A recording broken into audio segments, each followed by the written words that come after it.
You don't have to be what they say you are. In 1 Chronicles 4:9, in the midst of a lengthy genealogy, we meet a man named Jabez, or Yavetz. It says, "Now Jabez was more honorable than his brothers. His mother named him Jabez, saying, 'Because I bore him with pain.'" It's really the only place in the whole Bible where we encounter Jabez. So everything that we can understand about him must be deduced from these couple of verses. And while there's not much, there are several things that kind of cluster together to give us a general snapshot of his situation.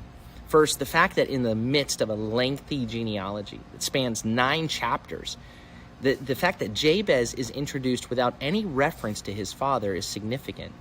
It indicates to us that something of terrible dishonor had taken place, so much so that the family had refused to keep his name in the genealogy.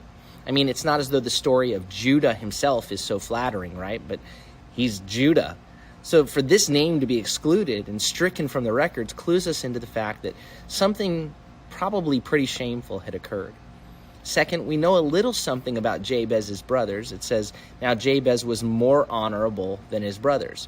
When you read that, it's not communicating, well, this was a group of really honorable brothers, and Jabez was at the top of the list, right? The best of the best, the cream of the crop. No, it's almost like the writer doesn't want us to rush to judgment when he mentions Jabez's name. He goes, "I'm going to tell you about Jabez, yeah, from that family." But just wait before you rush to judgment, because he's not like them. He was more honorable than his brothers. Third, we're told something about his birth, right? Because his mother said, "I bore him in pain." So his mother names him Yavetz when he is born. It's a word play on the word for pain or sorrow or distress, the word otsev. So when the mother of Yavetz says, "I bore him in otsev," she's not talking about the normal and natural pains of childbirth. Right? She had other sons. She knew about childbirth. That pain isn't this pain. This is a pain she's talking about that speaks to a deep emotional distress, to sorrow, and to grief. This is a woman who's saying, this child was born at a time when the situation in our family was so miserable that there seemed to be no hope. I grieved and sorrowed over the very birth of this baby, not because I didn't want him, but because he was born into a situation in which it seemed that everything was stacked against him. So for this man, the situation he was born into was one of sorrow and loss and hopelessness. And then on top of that, he gets this name, this identity that's a constant reminder of that pain and loss. And he could have allowed his character to become one of bitterness and anger, continually flowing forth from the wound of his pain. He could begin to look around at others and cynically complain, well, it must be nice. You have all this success, but you were born into good circumstances. I was born into shame and pain with my existence, my very existence named after it, defined by it. My mother named me pain, but he didn't do that.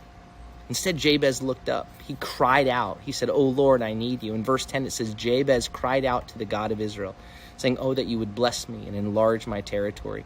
Let your hand be with me and keep me from harm, to negate, to wipe away, so that I might not cause pain, so that I will be free from pain." And it says, and God granted his request. When Jabez says, negate my pain, take away my pain, he is imploring the Lord to change his destiny. Don't let pain and sorrow and despair characterize my life. I don't want to walk in those things, and I don't want to be a dispenser of pain and sorrow and despair. I don't want to be what they say I am. It says, and God granted his request. The Lord was pleased to answer this prayer. A life that seemed to be destined to be defined by pain became a life that is now forever inscribed by the Spirit of the Lord himself in the words of Scripture.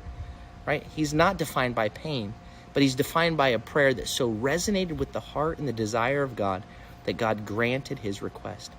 It doesn't matter what identity others have laid on you. You don't have to be what they've always said you are.